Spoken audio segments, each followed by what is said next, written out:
Good morning, friends. Welcome back to Astrology Today and Tarot. My name is Mel Rose. This reading is for today, Thursday, March 2, 2023. This daily reading will consist of two cards. The first is the card that sits on the side of the page, which relates back to the current 10-day section of the Sun's transit that we are in. The second will be a randomly drawn card that, given the context of the day's astrology, may give us something more to think about. While for now it looks kind of the same as it did before, this is a new approach for me because I've taken a break from my astrology channel. I'm not totally clear on how this is going to unfold. Thank you for being on this journey with me. There won't always be a chart available, but I am still drawn to create them for days with a high impact like today, where Mercury is conjunct to Saturn today and also moving on into Pisces this afternoon. So, with all of that said, let's get into it. The card that currently sits on the side of the page is the Nine of Cups, and it is here because it corresponds in astrology with the second 10 days or the second decan of the Sun's transit here in the land of Pisces. So there's the Sun in Pisces. Pisces is a water sign. Cups and Tarot represent water element symbolism. And water element symbolism is very much about how things feel to us, our emotions, what they say to us, what our intuitions tell us, how our bodies feel to us, what our personal habits are, how our relationships are going, who we love, that kind of stuff. But basically it comes back to emotional and intuition based things. So here we come to the Nine of Cups. In the Nine of Cups, you see this fellow looking very smug, very comfortably seated before his 9 cups. And when I look at cups, what I generally see is emotional investment. You know, something we've given a lot of our time to. We've put a lot of love and goodwill and kind regard, joy, enthusiasm into something. This can be a person, place, or thing. It can be a relationship or an event. And then we see what happens with the investment that we've made. And here we find, well, if you remember the Eight of Cups, you remember that, we had sort of given that investment and we weren't getting out of it what we thought we were going to. And so we just chose to move on, knowing that it was a loss, not feeling great about it, but just knowing that if we move on, we might find that sense of satisfaction. And so we come to the Nine of Cups and we find that we've found something to invest ourselves in emotionally and intuitively in terms of love and joy and enthusiasm, the time that we give of ourselves to a specific again, event or relationship or person, place, or thing. And because we've found the right situation to give to, we find ourselves in this place where we feel very emotionally stable. That's what that look is. It's kind of like satisfied. It might even be a little smug, and we'll talk about that in a minute, but emotional stability feels very good. This person is seated as though they are comfortable. They're wearing a nice gown and a nice sort of floofy red hat. Okay, so they're enjoying a little bit of luxury and a little bit of comfort here. So, we find ourselves in this sort of environment of luxury and emotional stability, where sort of all of the available comforts are there for us. And we're invited to indulge in the joys that life has to offer at this time, okay? But there can be a sense of smugness that comes with this card. Once you've given of yourself and achieved this level of comfort, sometimes you look around you and you think, well, I surely did very well for myself, right? People ought to do things the way I would do them, and then they will find themselves as comfortable as me, right? And then there's also a sense of sort of taking the situation for granted, right? Like you forget, like you almost forget all the investment that you made, or you forget that you have to keep bringing that investment of joy, of kind regard, of love and enthusiasm to the situation. We don't want to forget that we still have to be giving to the situation to feel that comfort and that emotional stability and enjoy those luxuries and joys that life has to offer. So that's the Nine of Cups. And with that said, I'm going to turn this over Then we have the Three of Fire. Now, this is my Forhasha Fairyland deck, drawn and written by MJ Cullinane. And I love this deck. It corresponds with the Rider-Waite-Smith deck in terms of, you know, the cards are all relatively similar in meaning and approach, but I like the images on this deck are a little bit different. So here we have the Three of Fire. The Three of Fire would correspond to the Three of Wands in Rider-Waite.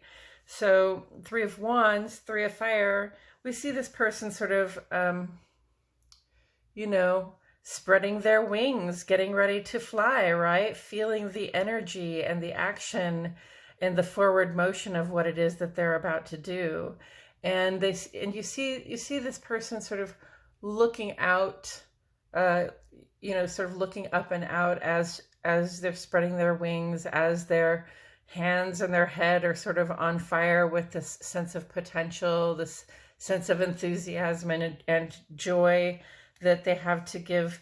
And so, you know, at the Three of Fire, what we're doing is we sort of laid our plans, right? We've had a couple of accomplishments under our belt at this point. And so we know now how to make our plans, how to make the best of our plans.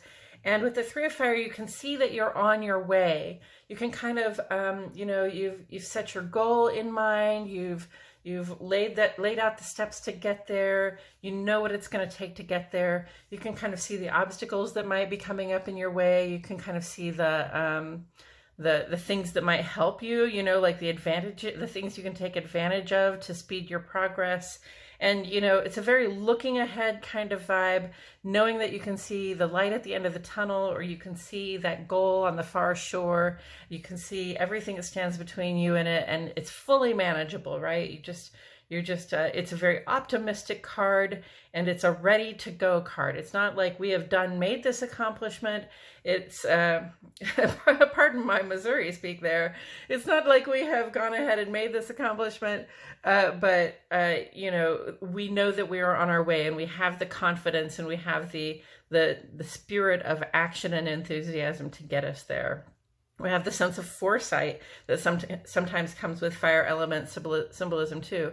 Fire element symbolism has foresight because it has speed, right? It goes kind of fast, and it's always sort of thinking about the next thing. And so if you're playing the game like 3 steps ahead, like the Three of Fire is here, then yes, you have a little bit of foresight. You have some idea, some knowledge of how things are going to work out, depending on how you know, unfold your plans, depending on how you play out the reaching of this goal. And where do we see this on the page today? The Three of Fire.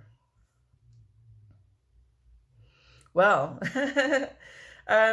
so you have right now Jupiter and Venus yesterday made their full conjunct. As of 6 o'clock this morning, they're still pretty much fully conjunct. They're at the same degree in Aries. There are 30 degrees in each sign, and they're both at the same degree, I think about 12 or 13 degrees. And right next to them, you see that little one is Chiron. So you've got Jupiter, Venus, and Chiron. They're literally all within 1 or 2 degrees of one another. They're very much conjunct. The three of them are having a powerful impact together because they are sort of combined and under pressure. If you could look out into the sky and see all three, they would be sitting in the same place in the sky. And in fact, the Venus is an evening star right now. So when you go outside after sunset and look out to the western sky, you can see Venus and Jupiter either right on top of each other, making that really brightening effect, or really very close to one another. They're two very bright stars. They're hard to miss. So I advise you go out there and look at them. Now, you can't see Chiron with the naked eye. You'd need a telescope, a special telescope to see that. But it still has an effect there. So what are we talking about? The three in the sign of fire here, okay?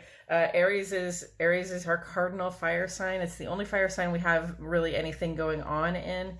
And these three are really talking about, when it comes to Jupiter, your ability to expand, this sense of good fortune that makes you feel like you can expand your sense of what you can be, do, and have. Okay, Jupiter wants you to grow. It wants you to have bigger experiences. It wants you to be inspired to do bigger things with your life. Whereas Venus is the part of you that desires. It pulls in. It's our personal way of attracting what it is that we want for ourselves, what we like, love, and can't get enough of. And Venus in Aries, I'm a Venus in Aries.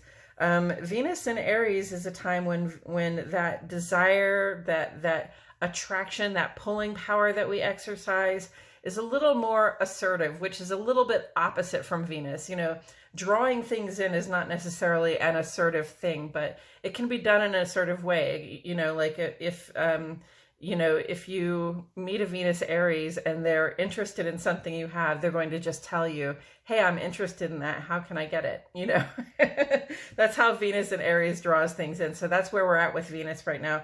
Jupiter in Aries says you expand your life, your sense of what you can be, do, and have by taking action.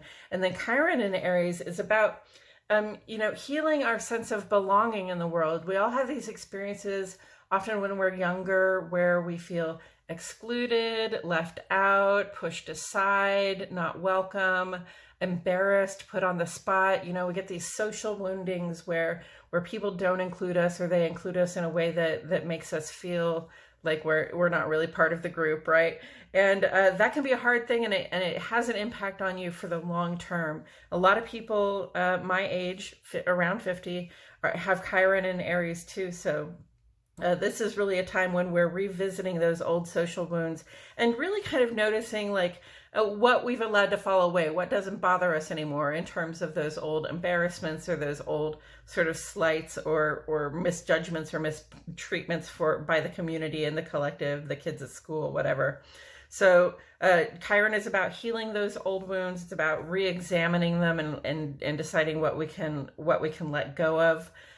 So right now in Aries, that's by taking action. Again, Jupiter, expand your life by taking action. Venus, draw in what you want by asking for it, by taking action. Chiron, heal those old social wounds, that sense of belonging in that world, your ability to feel like you can be yourself around other people by taking action. So these are all under pressure together, and really pretty much any action you feel a restlessness and impatience to make moves on, anything, any fresh start you want to make at this time, it's really auspicious. It's a really good luck, a really good fortune time for us because of Jupiter there, and Jupiter's power being magnified by Venus and Chiron. So, take advantage of it. If you feel a call to action, if you feel the call to adventure, if you want to get started on something that seems like, you can see the goal, you can see how you would get there, and you know that it's going to unfold pretty easily for you. Or maybe you don't, but you can see it unfolding pretty easily for you, then go ahead and make that start, take action on it, okay? That's what the Three of Fire says to me on this page today. Now, taken together with the Eight of Cups here. See if we can get that glare out of there.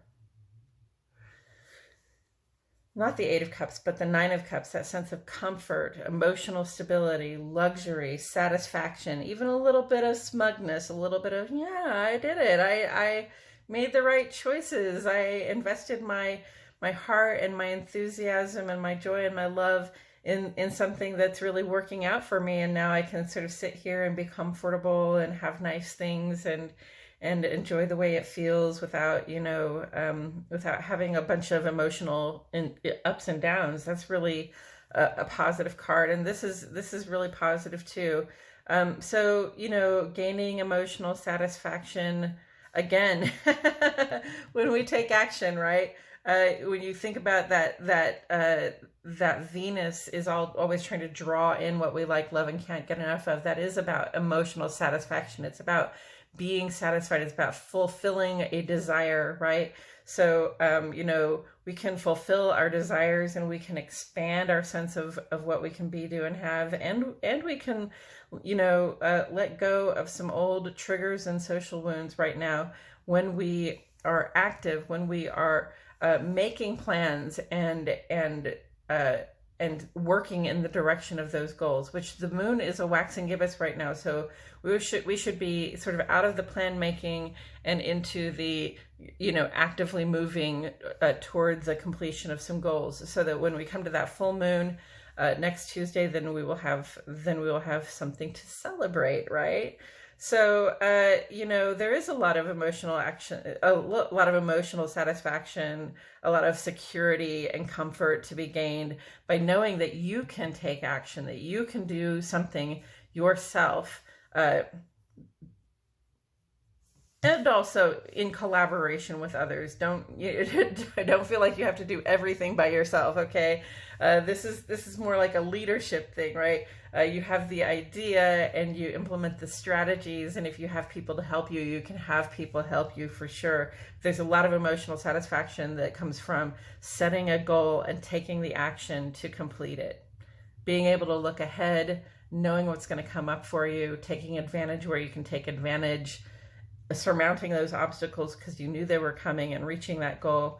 I mean, very few things are more emotionally satisfying, actually. So, and think about not just the emotional satisfaction, the comfort and stability that you bring, but the sense of luxuriousness that comes with, having set a goal for yourself and then reaching it and being able to just sit back and celebrate, like pat yourself on the back and say, wow, I did great there. Dang, I'm good. Right? I love that. I think that's a great message. This is one way to seek out that emotional satisfaction is by making plans and allowing ourselves to go after what we desire, and allowing ourselves to even have a bigger, better, expanded idea of what we can be, do, and have as a result of our plans, and also allowing ourselves to feel, that's another result of being able to, sort of make a plan and unfold it and reach your goal, is that you feel more like yourself, and you feel more like you can be yourself around other people because you have this thing that you're proud of that you did. Okay. All right, so that is the 9 of Cups and the 3 of Fire. And I'm going to set them aside over here and just say very quickly, I'm really going to probably read what's on the page here, but Mercury does go conjunct to Saturn early this morning at 8:34 Central Standard Time, friends. Okay, this aspect will be at its strongest today. Mercury is moving pretty quickly. It's going to move on into Pisces this afternoon. Okay, so take advantage of this moment where Mercury and Saturn are together at 29 degrees Aquarius, talking about our sense of responsibility, not just to ourselves but to the collective. Our sense of duty to be a source of support and security and uplift, not just for ourselves, but again, for our communities, our families, our cohorts, and our collectives, right? And Mercury conjunct Saturn gives us a very serious mind. Saturn is at home in Aquarius, so that Aquarian vibe, that humanitarian, very serious, wanting to create or replace structures for collective support is very heavy on our mind at this time. And when you have a serious mind like this, it's important to focus your thoughts, your plans, your communications on those things you're dedicated to, okay, on those responsibilities and commitments you've made, especially in Aquarius, to your cohort, to your collective, right? If you don't attend those responsibilities, if you don't live up to those commitments, if you don't show up for your community in the way that you know that you need to, for your own sense of security and for the sense of collective security as well, then drama and backlash will occur. Okay, Saturn doesn't like to see us not doing what we said we would do when we said we would do it. Okay, so go ahead and just apply your mind, apply your thoughts, plans, and communications. Apply your ability to create and to contribute that way at this time in a really serious and intent way, so that you don't have to have a lot of sort of drama or dissatisfaction come up when you know, when when you didn't do what you said you would do. And so, you know, then there are questions about that. Saturn won't like that, and it will come back on you, and then you'll have you'll have like a mess to clean up, and you'll still have to do the thing. Okay. And then later this afternoon, Mercury moves on into Pisces. In Pisces, Mercury is not as sharp. We have a more fuzzy kind of intellect. You remember that term, fuzzy math, right? You know, we're a little less precise. We're a little less rational. We're a little less detail oriented. We rely more on our intuition and imagination, our sense of creativity. It's a very creative, from the mind sort of vibe, but you know, it's the mind. And then this is like the oceanic depths of our intuitive and creative capacities. Okay, so we're interested in information that helps us raise our consciousness in terms of creativity and spirituality, faith. And it's okay to take time, okay, because Pisces is really about resting and relaxing and reflecting, okay? It's okay to take time outs during the 17-day transit to just sort of process the intuitive information that's coming in. It's not all Mercury's strong suit, so definitely, you know, allow your intellect a little bit of grace when you're processing information that's coming from the intuition or from the body or from the heart, rather than strictly from the mind. Okay, friends, I think that's all I have to say about it today. Thank you so much for joining me. Please like the video, subscribe to the channel, click that notifications bell. I'll be back here tomorrow for more Astrology Today and Tarot.